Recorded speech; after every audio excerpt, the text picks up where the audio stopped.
partie du projet donc, Première Ligne, donc c'est d'abord notre 3e édition. Donc, il y a quelques années, je réfléchissais un petit peu à comment je pouvais, moi, avoir une place dans l'accompagnement des équipes, aller un peu au-delà de ce qu'on fait jusqu'à maintenant. C'est-à-dire que dans le cadre de notre travail, bien sûr, on reproduit des spectacles, on accueille en résidence sous différentes formes, voilà, résidence de création, résidence d'accueil de plateau pour des reprises de spectacles et répétitions un petit peu pour terminer un spectacle. Après ça, il fallait penser comment aller un peu plus loin dans cette logique-là et comment être un petit peu là au moment où c'est le plus utile pour les équipes et surtout comment ça peut, je dirais, associer d'autres partenaires à gérer au montage des productions.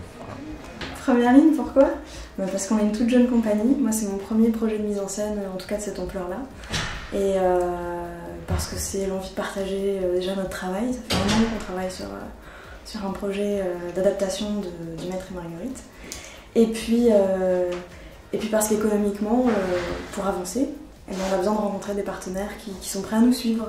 Alors nous, on est intéressés pour faire des résidences, pour avoir des aides financières et aussi des gens qui seraient prêts à nous accompagner tout au long du chemin, administrativement. Voilà, parce que comme on est tout jeune, on est vraiment en train de se structurer, donc on a bien besoin de soutien. Donc, Première Ligne se situe justement donc, très en amont de la production. Donc c'est du N-2, donc 2 ans avant, pour que finalement on puisse être capables les uns les autres, dès lors qu'un projet nous intéresse, être donc, en situation de pouvoir monter une production qui permette de consolider un projet, notamment sur la partie financière. Donc, Première Ligne se veut, un dispositif national, en tout cas, qui a vocation à rassembler en un moment un certain nombre de projets sur le champ pluridisciplinaire, donc musique, théâtre et danse. En l'occurrence, cette année, on a reçu 48 dossiers, donc assez représentatif de ce qu'est aujourd'hui un peu la part de la production, donc une grosse part bien sûr théâtrale, et de manière égale théâtre, musique et danse. Voilà. Et l'air glacé du soir l'interrogeait tout bas. On est arrivés tous stressés et on a une grosse équipe technique en fait qui nous accueille, qui nous dit voilà, posez votre décor, qu'est-ce que vous voulez comme lumière, qu'est-ce que vous voulez comme son. C'est un peu royal quoi. Quand on a l'habitude de travailler dans son petit coin, c'est agréable.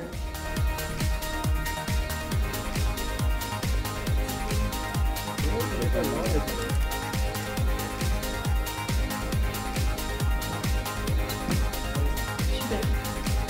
Et ben voilà. En fait, je pense.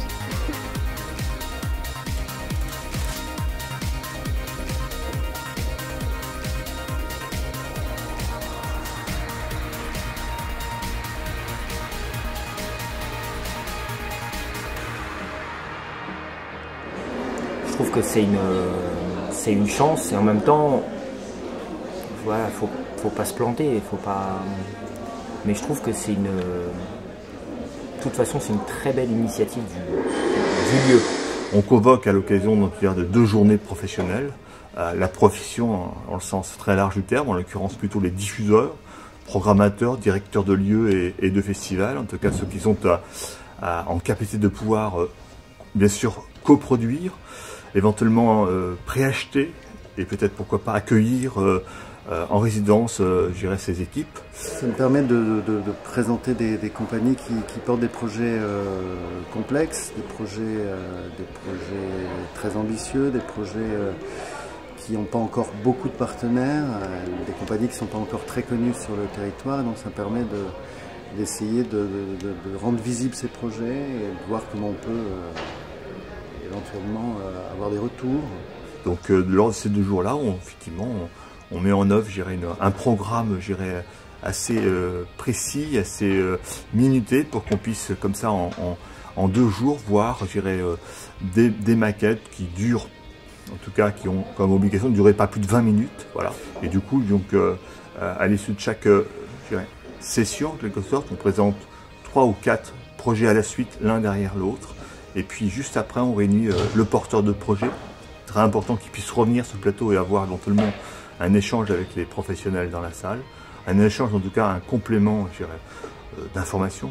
Et à ses côtés, puisque c'est l'un des principes de ce dispositif Première Ligne, son parrain, en l'occurrence un directeur de lieu ou un directeur d'un événement culturel. C'est celui qui est à la tête aussi d'un projet artistique et culturel et qui accompagne déjà ses équipes. Donc chaque équipe vient sur plateau avec son parrain et défend devant l'ensemble des professionnels réunis dans la salle son projet. Donc, voilà. Donc mon domaine, moi, c'est plutôt la musique et en particulier la chanson. Donc il y a plusieurs spectacles que je connais, celui de Lise Van Duck que j'aurais pu parrainer tout aussi bien puisque c'est une artiste qu'on accompagne avec les bains-douches de Lumière depuis plusieurs années. Et puis Tom Artus donc, est un jeune artiste qui n'a pas encore d'album, on est encore assez balbutiement sur la scène, mais justement qui a déjà une patte d'écriture, des choses à dire, une expression. Et donc ça m'intéresse d'être au plus près du cheminement de ce nouveau talent. Je suis si fier que je préfère me taire pour te plaire. Ça t'en cogne royalement d'être mon idole, sous-vêtement, je t'adore. Enfin, moi je viens pas dans l'esprit de concours, vraiment pas. Je viens pour montrer un travail en cours. Lors de ces 2 jours, finalement, on convoque aussi un temps de réflexion et de débat qu'on coproduit ou co-réalise avec l'Agence régionale culture au centre. Donc, en l'occurrence, cette année, c'était sur l'avenir des centres de ressources, à l'occurrence centres de ressources nationaux, parce que nous avions ici présent le CNT. Donc l'occasion un petit peu de faire le point sur un thème particulier et d'inviter les gens, et notamment les artistes, à se mettre un petit peu, comment dire, à l'écoute de ce qui est fait pour eux. Alors bien sûr sur le plan juridique, sur le plan de la formation, mais aussi sur le plan de, on voit bien que tous les, les organismes de ressources font de l'accompagnement divers et variés selon un petit peu les missions des uns et des autres. Au-delà de ça, c'est toujours les rencontres avec les professionnels sont toujours enrichissantes. Je suis toujours friand. Malheureusement, on le fait trop peu parce que les impératifs du quotidien sont assez dévoreurs de temps. Mais c'est toujours intéressant de se déplacer sur des rendez-vous comme ça, des rendez-vous professionnels, pour rencontrer les gens qui font les mêmes métiers que nous.